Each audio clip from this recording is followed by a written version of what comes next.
सबसे ज्यादा गायें कत्ल के कारण मरती नहीं है, प्लास्टिक खाने से मरती है। आपको जानकर के हैरानी होगी जी, गाय कूड़े कचरे में प्लास्टिक खा जाती है और उसका परिणाम होता है कि गाय मर जाती है।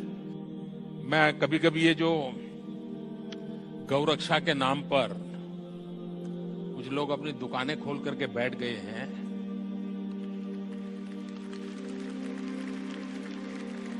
मुझे इतना गुस्सा आता है। गाय बचाना चाहते हो, अगर गाय तुम्हारी मां है तो अपनी मां के लिए कोई कानून मत मांगो, कानून तो दूसरे मांगेंगे। जिस दिन तुम अपनी मां के हत्यारों को मारना शुरू कर दोगे, दूसरे मांगेंगे। मैंने देखा है कि कुछ लोग जो पूरी रात एंटी सोशल एक्टिविटी करते हैं, कुछ लोग, लेकिन दिन में गौरक्षक का चोला पहन लेते हैं।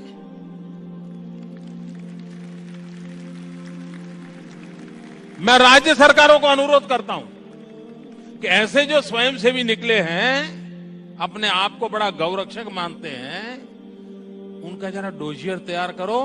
70-80% ऐसे निकलेंगे जो ऐसे गोरख धंधे करते हैं जो समाज स्वीकार नहीं करता है, लेकिन अपनी उस बुराइयों को से बचने के लिए ये गौरक्षा का चोला पहन करके निकलते हैं। देश की सबसे बड़ी अदालत के पूर्व जज। अभी मैं केरला गया था, मैंने बीफ खाया, कोई बुरी चीज मैं नहीं मानता हूं। दुनिया खाती है, वो सब बुरे लोग हैं, आप ही साधु संत हैं, वंडरफुल। गाय को मैं घोड़ा और कुत्ता से ज्यादा नहीं मानता हूं, जानवर है। आप में मगर पगलेटी भरी हुई है, माता माता माता पागलों जैसे चिल्ला रहे हैं और पकड़। आप गाय को माता मानते हैं? बताइए, सोचिए, कोई जानवर किसी इंसान की माता हो सकती है? जरा दिमाग है आपको कि गोबर भरा हुआ है? आप कहते हैं बीफ खाना बुरी चीज़ है। अरे दुनिया बीफ खाती है भाई, अमेरिका खाता है, यूरोप खाता है, अरब countries, Russia, China, Japan, Australia, Pakistan, Afghanistan, Thailand. आपके नाम से लगता है आप हिंदू है? हिंदू है ना सर? जी, हिंदू ही है। आप हिंदू है ना? हाँ, बिल्कुल सही। आपके नाम से लग रहा है, आनंद आपका नाम है, आप हिंदू है। आपको गलतफहमी होंगी कि हिंदू मजहब में गोश्त खाना हराम है। आप जब हिंदू मजहबी किताब पढ़ते हैं, आपकी मजहबी किताब में लिखा है कि गोश्त भी खा सकते हैं, मांस भी खा सकते हैं और बीफ भी खा सकते हैं, गाय का गोश्त भी खा सकते हैं। आप जब पढ़ेंगे मनुस्मृति चैप्टर नंबर 5, अध्याय नंबर 5, श्लोका नंबर 30 में लिखा है कि अगर खाने वाले जानवर, अगर खाने वाले मखलूक उस चीज को खाती है जो खाने वाले जानवर है, तो आप कोई गुनाह नहीं कर रहे, क्योंकि ईश्वर ने कुछ मखलूक को बनाया है खाने के लिए और कुछ मखलूक को खा जाने के लिए। Some to eat and some to be eaten. तो अगर आप खाने वाले जानवर खाते हैं तो गुनाह नहीं कर रहे। फिर आप जब मुताला करेंगे महाभारत का, महाभारत में अनुशासन पर्व में अध्याय नंबर 88 में युधिष्ठिर, पांडव के 5 भाई थे। आपने युधिष्ठिर का नाम तो सुना होगा। युधिष्ठिर जो पांडव के 5 भाई थे, युधिष्ठिर पांडव में सबसे बड़ा भाई था। वो पूछता है भीष्म से कि हम यज्ञ में, पूजा में क्या खाना दें ताकि हमारे परदादा खुश होंगे। तो भीष्म कहता है, अगर हम यज्ञ में, पूजा में चावल, बार्ली, सेब, भाजी पाला देंगे तो हमारे परदादा 1 महीने के लिए संतुष्ट रहेंगे। अगर हम मछली देंगे तो 2 महीने के लिए, अगर गोश्त देंगे 3 महीने के लिए, अगर खरगोश देंगे तो 4 महीने के लिए, अगर बकरी देंगे तो 5 महीने के लिए, अगर सुअर देंगे तो 6 महीने के लिए, अगर परिंदा देंगे तो 7 महीने के लिए, अगर हिरन देंगे तो 8 महीने के लिए, अगर बैल देंगे तो 11 महीने के लिए, अगर गाय देंगे तो पूरे 1 साल के लिए हमारे परदादा संतुष्ट रहेंगे। 1 साल।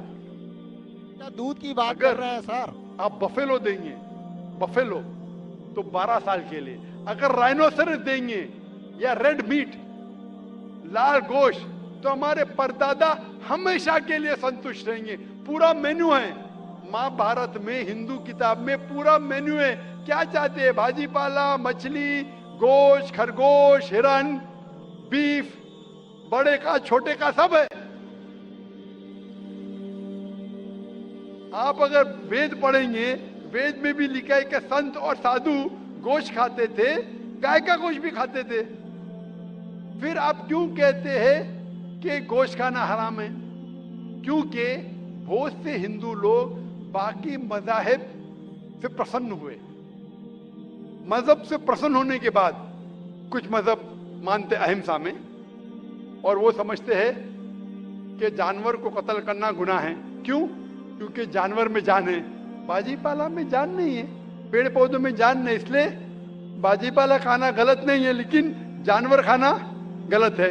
आज साइंस तरक्की कर चुका है और हम जानते हैं कि पेड़ पौधों में भी जान है, तो उनकी लॉजिक जरा बदल गई। हाँ हाँ जाकिर भाई, हम जानते हैं पेड़ पौधों में जान है, लेकिन पेड़ पौधे, उनको दर्द का एहसास नहीं है, उन्हें दर्द नहीं होता। पेड़ पौधों को दर्द नहीं होता है और जानवर को दर्द होता है, इसीलिए जानवर खाना बड़ा गुनाह है, पेड़ पौधे खाना कम गुनाह है। आज साइंस फिर से तरक्की कर चुका है। तरक्की करने के बाद साइंस ये कहती है कि पेड़ पौधों को भी दर्द होता है, लेकिन उनकी दर्द की आवाज आपको सुनाई नहीं देती। हम इंसान सिर्फ 20 साइकिल्स और 20,000 साइकिल्स के दरमियान फ्रीक्वेंसी में सुन सकते, इसके नीचे इसके ऊपर नहीं सुन सकते। वो चीखते हैं लेकिन हमें उनकी आवाज सुनाई नहीं देती। तो एक शख्स ने मुझसे सबसे ज्यादा बहस किया और कहा कि जाकिर भाई, मैं मानता हूं कि पेड़ पौधों में जान है, पेड़ पौधे को दर्द होता है, लेकिन पेड़ पौधों में सिर्फ 2 या 3 सेंसेस है, जानवरों में 5 सेंसेस है, इसलिए जानवर का कत्ल करना बड़ा गुनाह है। तो मैंने उससे पूछा कि अगर आपका भाई पैदा होता है 2 सेंसेस कम के साथ, वो सुन नहीं सकता है और बात भी नहीं कर सकता है, गूंगा है और बहरा है, जब वो बड़ा होता है और अगर कोई इंसान उसका कत्ल करता है, तो क्या आप जाके कहेंगे जज से, मिलॉर्ड कातिल को कम सजा दो क्योंकि मेरा भाई गूंगा था, बहरा था, वो सुन नहीं सकता था, बात नहीं कर सकता था? आप तो कहेंगे कातिल को डबल पनिशमेंट दो, मेरा भाई तो मासूम था, ना सुन सकता था ना बात कर सकता था।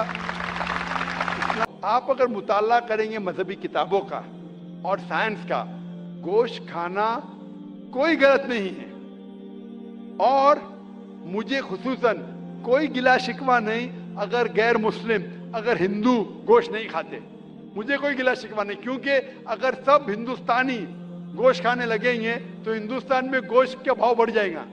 आज महंगाई का जमाना है, पेट्रोल का भाव बढ़ रहा है, सब हिंदुस्तानी गोश्त खाने लगेंगे तो गोश्त का भाव भी बढ़ जाएगा।